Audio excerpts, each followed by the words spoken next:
Alright. What's up, y'all? It's Joseph Most Dead the Most. We're back in that video. Horror movie that pissed me off. This is number 2. Be like, hold on, this is number 2. So now I'm listening to our requests in that video, I guess. Make sure y'all like, comment, and subscribe.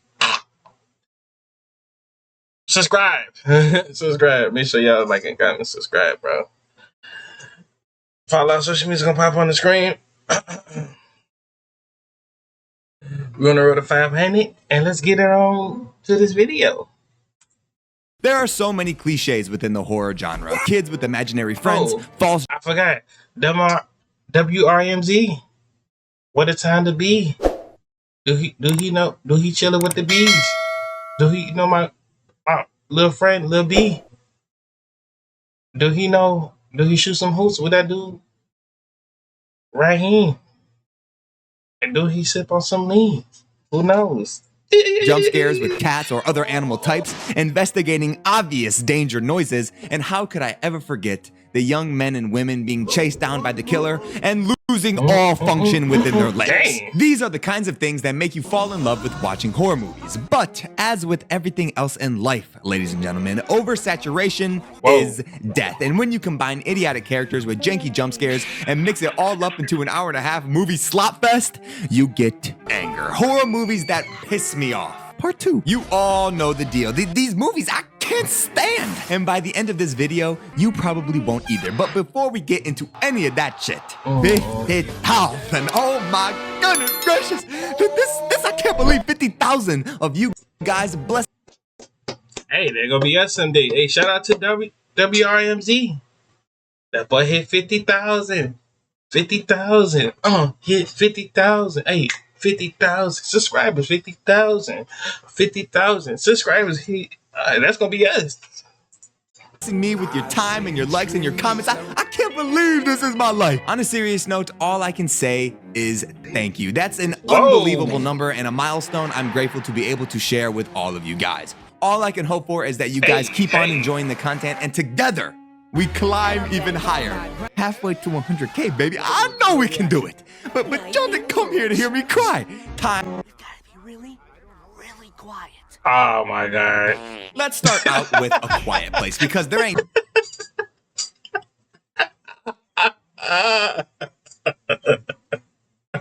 Oh my God. Saying The Quiet Place got to be the most, bruh. Hold this spot, I swear, saying you can't pass gas, you can't do nothing, bro. Without them little critters making all that noise, bro. Ain't no way y'all gonna hit me up like this. Nah, bro. Nothing I hate more than having to be quiet.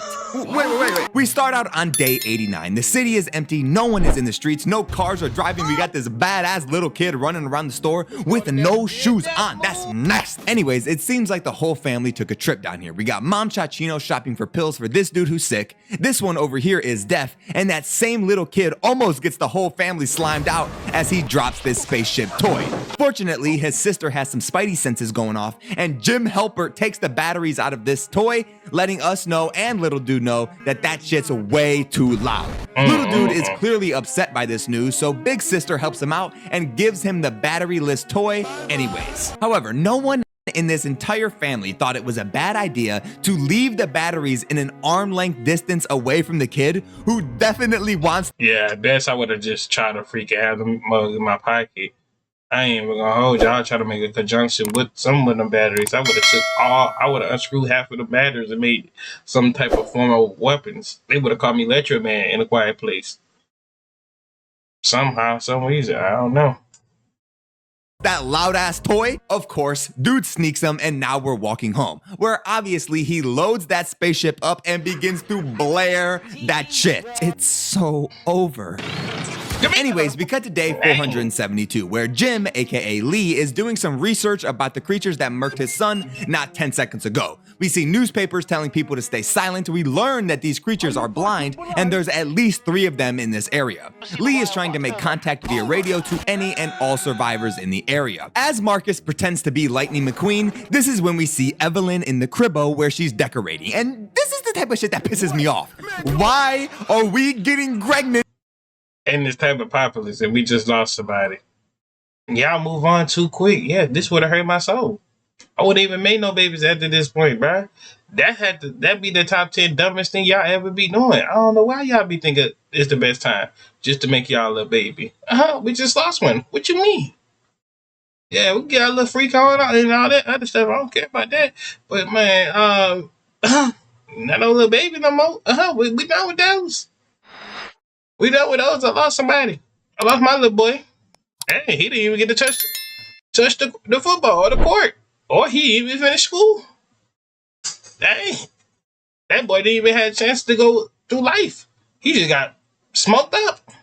In this apocalypse, did you not see what just happened to a little kid? What could that possibly benefit for this family in this situation? Look, I get that the family is grieving their loss, but isn't this the whole reason this would be a bad idea? Because kids are unpredictable and don't listen. No matter how soundproof this basement is, that crying machine will get y'all killed. We get Lee being sad, Evelyn setting up the oxygen supply for the new baby, and the kids continuing to strengthen their defenses at home base. This leads us to dinner where we get game night, where Monopoly is being played. No way. This game invokes too much anger, and yeah, bro, I don't even know how y'all gonna play Monopoly. You gotta roll the dice and put it down on the board.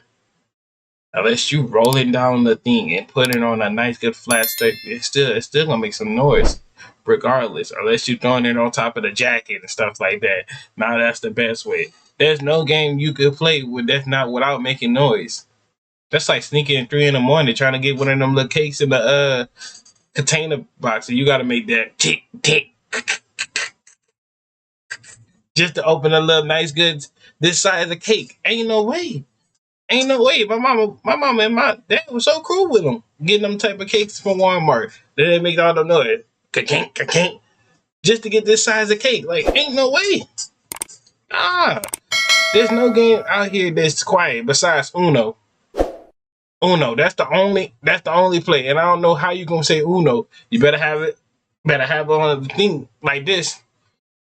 That's the only way you can play Uno.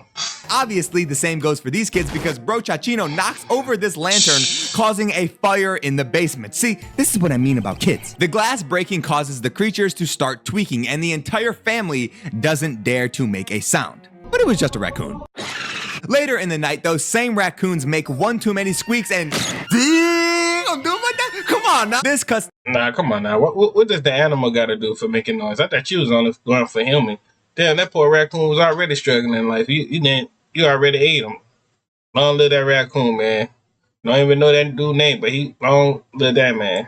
To Lee and Evelyn dancing, trying to find some normalcy in this crazy world. And now it's day 473, where the due date for the baby is coming up, and they have to make some preparations, ladies and gentlemen. This is when Reagan makes her way inside the crib and walks down the stairs. Obviously, Lee is not about to let that happen. This is when we get an argument that breaks out between them, and I'm telling y'all, these are some badass kids, man. Lee and Evelyn need to invest in a damn belt, because the way these little bastards don't listen, I'm surprised they've lived. Yeah, I would have come back and slapped her one good time. I ain't lying to you, saying it all would have been a pluck in the head. One would have stop like that. I would have did like pluck, since I can't hit him with a belt because the belt gonna make noise and stuff like that. I would have freaking plucked her in the head or something like that, bro.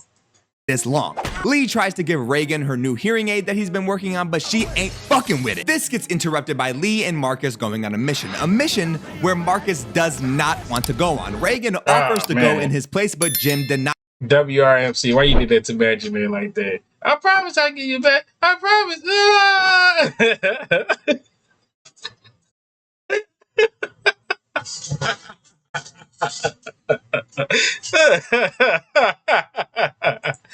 Her. This is when Reagan tries out her new hearing aid and it don't work. Reagan packs a bag and now we're at a river where Lee and Marcus catch fish, Reagan hits the jets, and Evelyn unlodges a nail right on the stairs. Surely this won't be a problem later. At this waterfall, Lee and Marcus are letting loose because big sound overshadows less big sound, which makes you question, why wouldn't these guys just be by this waterfall perma? Why are we not setting up shop by this apparent safe haven? Anyways, Marcus asks Lee if he blames Reagan for what happened to little bro. He says no, but Marcus lets us know that Reagan blames herself.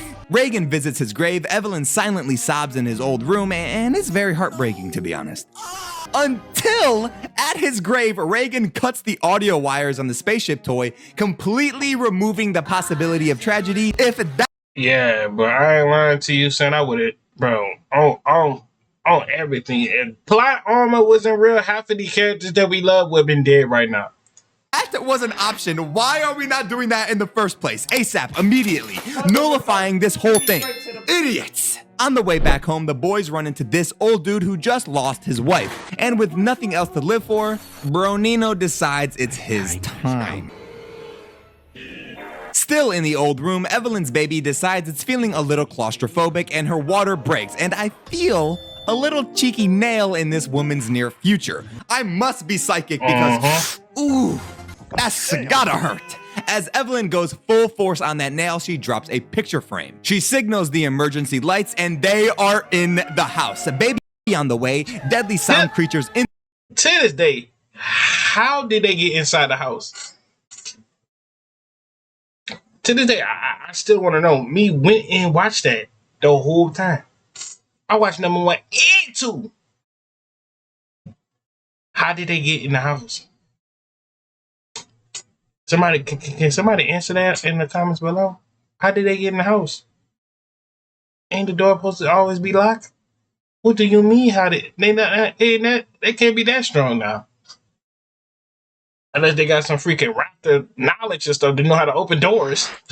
in the vicinity, and Lee bitch ass isn't even here. This is not looking good. She grabs a timer for distraction, and Lee spots the red emergency lights. Lee and Marcus plan to launch a firework to give Evelyn some time to have the baby. The fireworks launch, Lee makes his way into the house and finds Evelyn, who has successfully had the baby. And now Marcus is being chased through the cornfield. And instead of staying on the quiet sand path, we are running full speed into the leaves, making all sorts of noises. Damn it, man. These kids are brain dead. Lee takes Evelyn and the baby down to the soundproof basement, and there is no fucking way y'all can live happily with this baby. It's already crying. Loud too. That mattress ain't gonna do nothing, man. This is when Reagan is being snuck up on. However, due to her hearing aid, the monster is hearing a frequency too high for its sensitive ears to handle, exposing its weaknesses and forcing it to flee. Now you're telling me the entire human race saw this creature's main function, not even main, its only function of detection is sound,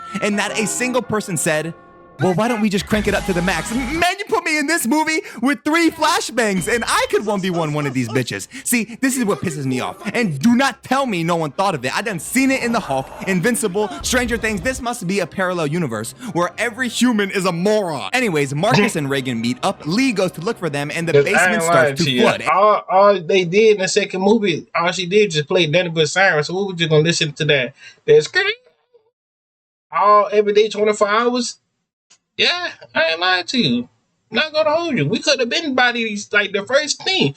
And then the second thing. Why are we still at the house? Why are we just travel? Like why in the second movie they want you to travel? And they say, you know what, yes, the best time to travel. Like, we should have did this in the first movie. Oh, dude would never got past those. And it goes from 0 to 100 because not only is the basement flooded, but one of the creatures is face to face with Evelyn and the baby. Lee spots the kids just as Marcus falls into this grain silo. Oh no, she's supposed to be dead. I ain't lying to you. If the creature face to face to you, oh no. Oh, well, they blind too. Wow. All right, yeah, they is blind. I forgot about that. And they had eyes. Oh yeah, Evelyn would have been cooked. Trying to save him, Reagan almost drowns, but they're both fine. Until... Oh! But once again, the hearing aid forces it to flee. Lee and them meet up. Lee hits this same pose that he's been doing all movie. This is all this dude has done for 2 hours. Reagan turns off her hearing aid in pain, and Lee must think he's Vegeta or something because in a sacrificing play, he shouts for the kids to be able to escape. The rest of the family meet up. They get cornered by the monster that just KO'd their father, and this is when Reagan figures out that high frequencies dices these motherfuckers up. She cranks it up to 12 and allows Evelyn to deliver the killing blow. Hopefully, Lee made some spares because everyone in this little ass room is now dead, especially that infant not 5 feet away. This gunshot attracts the rest of the monsters in this area to the farm, and this is what I mean. It was so easy to defeat one of these things. No way the humans lose this fight. Anyways, seeing the battle on the horizon, Reagan and Evelyn load up, and this is where we end. I just woke up in a fucking steaming mood, yeah? Because I live in a shit. We start off the Babadook with this lady, who is in a car crash turned bedtime and getting woken up by this dude complaining about some nightmares. We go through the whole shebang of checking the closet, under the bed, even reading a little bedtime story. And my girl clearly does not like my mans, because y'all see this distance? This a whole lot of hate. Crazy. She doesn't even want him hugging her. Something must have happened. She drops him off at school, and then my brethren gets kicked out of school, and now he's trauma dumping on this family at the grocery store. Now we're at a park where this dude is role-playing Stewie calling for Lois. I swear. Samuel is starting to get on my nerves. At night, Amelia reads a book firmly titled Mr. Babadook to Samuel. And what kind of nightmare-fueled book is this? Samuel already has... You know what? Just seeing this in general, like, you know, like, that make you just really, like, look at your child and be like, dude, this the type of book you like to read? That's a nasty book. Look at him. That's to talk about, but hey, while I'm getting on that man talk, that boy probably talking about, hey, it's Franklin. For real. But back for real. I'm gonna look at him, I'm like, you don't need to read this book. Go read you a Diary of Wimpy Kid book, or the Little Bad Kid, or Big Nate, or Bones book, or like go read one of them Big Fly Guy books or something like that. You need to read this. Who is this? nightmares. No wonder. Wait, who is that? Amelia decides to take another look at this book, finally locking it away on top of this dresser. After watching some romantic movies on the television, Amelia gets a little down and dirty in the bedroom, ultimately getting interrupted by Samuel claiming the Babadook is in his room. Next morning, Amelia plays a little hooky from work trying to get a day for herself. Unfortunately, her sister Claire no longer wants to babysit Samuel due to him scaring the shit out of her daughter Abby. And I want you to take a guess on what bro was babbling about. As they eat dinner, Amelia finds glass within... What the fuck is this? This is what finally pushed me over the edge. I'm officially pissed off. And for good reason, because Samuel is almost crushed by this wardrobe falling over as the Mr. Babadook book that Amelia locked away has made its reappearance. She rips it up and tosses that son of a bitch in the trash. Later at Abby's birthday party, she starts rage baiting Samuel, saying that he ain't got no dad and everyone hates him. This leads her to getting her shit rocked and, dare I say, kinda deserved. Sam starts tweaking out in the car, and at the doctor, Samuel gets prescribed a sedative to help him sleep at night. And crazy enough, it worked actually, and both of them get a good night's sleep. Clearly, this was one too many wins for them, because next morning, the book that Amelia destroyed and sent away is back on the steps of the front door, this time with new pages. And Mr. Babadook makes a bet with Amelia, a bet that he will get underneath her skin and make her do very evil things. Amelia responds with fire, which then the Babadook responds with a phone call. This makes Amelia ask the police for assistance. And did I mention the police being fucking useless in horror movies as a cliche? Back at the house... Yo, let's just keep it a buck with you. We all know the army, the freaking police, or anybody else does not belong in that house is going to be pointless. It's useless. They're going to be useless. Obviously, it's going to be useless. We should know this is every horror movie. They not useless. They is useless, bro. Everything. Like, bro, every single time. Bro, it's like, bro, at this point, you might as well just try to freaking enter your third eye or something, like get some and try to fight them like spiritually or something like that. I don't even know. Amelia spots a roach on her shoulder. First of all, ew, and second of all, she spots a bug. Yeah, I ain't lying to you. That would have made me jump. Yeah, I don't know about you. I ain't swiping no bug. I would have... Get it off of me. Get it off of me. Bunch of them crawling out of this crack in the wall. Yeah, I ain't lying to you. It's time for us to move out to different houses. I don't know what dude's talking about in that book. It's time for burning it and burn his house and go ahead and move it and go stay somewhere else. This is when social services pulls up, and at a very bad time, I might add. But honestly, we got bigger problems because Amelia sees the Babadook in full flesh for the first time, and it won't be the last, because later that night, the Babadook enters my girl's mouth. Pause on that. Mom. Whoa. So dude hit this. Like... Let's look at the hand gesture that he just did just to get in that part. Because later that night, the Babadook Hey man, that's talk about in it. You know how that girl said? I'm talking about in it. Yeah, that dude really talk about in it.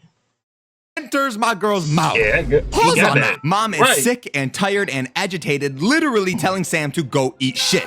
I'm not joking. Why don't you go and eat shit? And if I were a betting That's man, crazy. I would say the Babadook is probably going to take this one all the way. As Amelia tries to sleep, she hears a whisper informing us that something is in the house. This ends up being Samuel trying to call for some help.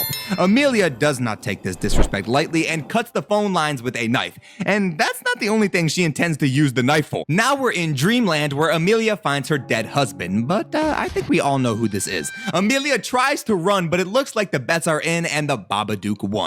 Amelia ices out the dog and now she's flying towards Samuel. And my boy, even though he's been pissing me off all movie, kinda puts belt to ass. We're talking dart guns, catapults, even sending a knife through the Babadook's foot. After knocking his mom out with the snare trap, he ties her down like he's Rambo or something. And just as she's about to fulfill the prophecy, Samuel's loving words allow Amelia to tip the scales and she spits the Babadook out. Ew. But Samuel reminds us of the one rule of Mr. Babadook. You can't get rid of him. Samuel gets yoinked. Amelia asks the Babadook what he wants, and in a final scream duel, the Babadook is reduced to its clothing and the spirit runs away to shrivel back in the basement. The movie ends as these two keep the Babadook as a pet in the basement, feeding it dirt. What the fuck? You don't look like Michael. You look like Mika. You know what?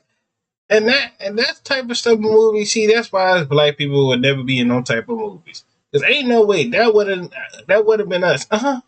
I would have had a pastor came to that house. About 5 pastors would have came through that mug, and I would have had the police coming through that mug. Pulling my white card. Show you better than I could tell you, bro. Yeah, all right. Yeah, I'm gonna show you better than I could tell you, bro. Shoot, that bitch Babadook make the fuck out my face with that bullshit. I believe it. Jesus. And Myers. I just had to include Halloween Ends in this video. Halloween 2018, Oh, God, full-blown terrible. banger. Halloween Kills, a little less of a banger. And finally, Halloween Ends. This shit was garbage. We start out in Haddonfield, Illinois, where it's Halloween night 2019. Of course, this dude Corey is babysitting Jeremy here, and out of all of the fears in life for people, Jeremy only fears one thing: Mikael Myers. But what we should be fearing is this dude Jeremy absolutely torching my boy Corey for no apparent reason. Jeremy is now dead, and we get the juiciest of title cards. Nah, that's Now we fair. get a montage of all of Michael Myers' best kills in this series. And Laurie Strode and Allison are living it up. Laurie is burning pies, Allison is a nurse, and Corey is trying to rebuild after the events of earlier. His boss gives him a beat-up motorcycle, and Allison gets pulled over. This is when a group of teens ask Corey to buy them a couple of beers, but Corey here is not messing with the law. They recognize him as quote-unquote, You're that psycho babysitter. He killed that kid.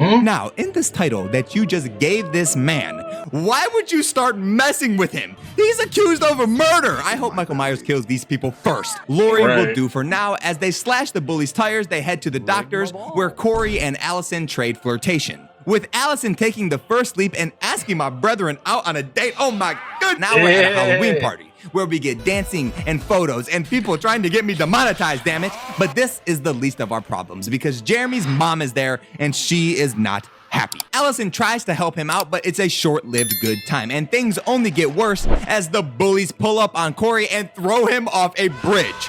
And is Pennywise in this bitch? Because What? why is my man's being dragged into the sewers? And now my boy's being choked by Michael Myers, but he gets let go? What is Michael doing, and why is Corey killing this homeless man? Corey goes to tell Allison and Laurie, but ends up bringing her to the house where Jeremy took a swan dive. Allison's ex, Doug, is trying to little bro Corey right in front of Allison, to which Corey responds with a tag team Hardy Boys matchup with Michael in the sewers. This tag team was not a one-time deal, as Corey and Michael lay the smackdown on Allison's nursing friend. My boy tries to step up to the big dog, and did Michael just lose a 1v1 to this man, Corey? That's Is crazy. he Superman? How is he lifting Michael up like that? Now I'm Dang. pissed. I'm pissed as hell. Corey slimes the bully. Dang, just that boy Corey, kapow, putting them on the thing. That boy wrestling 1-on-1.